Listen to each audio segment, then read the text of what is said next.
implementation plan, having been costed, and also taking into consideration some of the other research like what I've shared with you, and the changing in thinking of the politicians, because politicians also think when you talk about the VP, give them money and see they should farm those people. They are hungry. How could you work when you're hungry?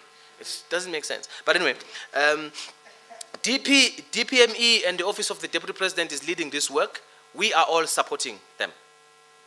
I'm here representing that structure. There's something I didn't talk about which is important.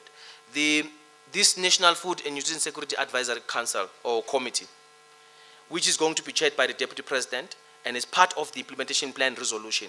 And this is where both the issues of macroeconomy and microeconomy are going to be discussed, because they need, it's a political economy issue. Food is a political economy issue. And you can't relegate it to be a sub-directorate in a department somewhere.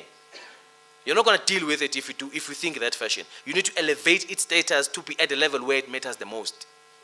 So this is what we're trying to do here. The chair of this council will be the Deputy President as a leader of government business. It doesn't matter whether the one becomes the president, the one who's currently the incumbent becomes the president, anyone who's coming in, because that's what the policy says and that's what cabinet has approved.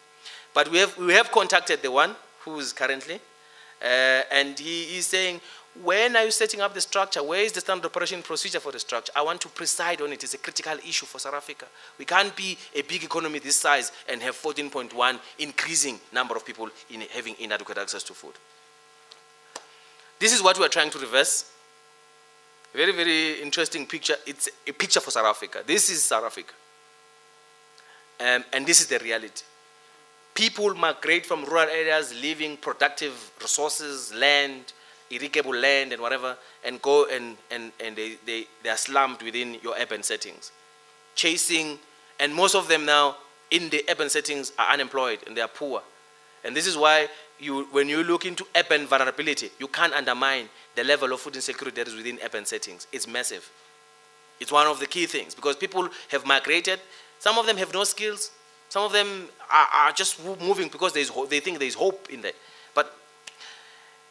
And these are the priorities of the implementation plan that we'll be consulting with provinces, and we would appreciate also your views in it, your comments after you have read the document, your inputs, because we need to enrich it. It must change South Africa. The intention is to change this, what we are seeing. It's an oxymoron for South Africa to be dealing with this problem at this moment in time in our development. We have 7 priorities. One of them is the council, which I've shared with you. I'm not going to talk much about it. We need to establish, or number 2, establish inclusive local food value chain to support access to nutritious food. I'm not going to talk more about it. It's as it comes. Expand the targeted social protection measures and sustainable livelihoods program. When we're talking about expansion, India, in relation to their own, they call it ration policy. There is an Indian corporation company that does investment in the rural space. It collects food, it distributes food to individuals who are below the food poverty line. Not to everyone, to individuals who are below the food poverty line. And that's the strategy we're implementing at the moment through investment in your smallholder farmers. And then we're able then to collect that investment in translating it into food security, because you need to translate it, sure. And then you're scaling up nutrition interventions, implement policies and regulations to prevent control of lifestyle-related illnesses like hypertension, high blood pressure, diabetes, whatever the case might be. Establishing a risk management system and develop a one monitoring system for food security. Because everyone produces statistics that usually, I've looked into St. Haynes, I've looked into GHS, I've looked into other, the SPI for instance. They've got different data. I mean, it says different things, but we're talking about the first sub-subject, you know. So we need to have a universal one. Let me not talk about this one. This is an implementation approach. I'm not going to talk about these figures. But these are the figures in which the National School Nutrition Program, the quantities, the tons that the National School Nutrition Program is consuming, and predominantly this is consumed within the rural space. And that's the currency that we need to chase after, because this currency, behind any economy, there's currency.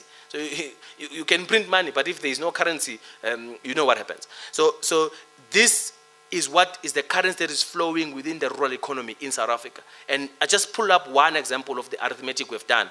in relation to this. The tons that are required, the hectares that will required for us to produce these commodities that are consumed by government, and this will translate into various other government institutions that are consuming this typical food. And we have already mapped the schools where they are. We will superimpose the map of the schools with the one of the farmers where they are. We superimpose that with the agri-park investment of 2 billion investment in agro-processing, and then we could be able to create a vibrant rural economy that will be self-sustainable, that will be able to produce food within the proximity, process it, and be able to distribute it within the proximity, with the hope that the market share will shrink from the current dominance, and then which will enable competition and therefore reduced commodity prices. I want to thank you for your attention.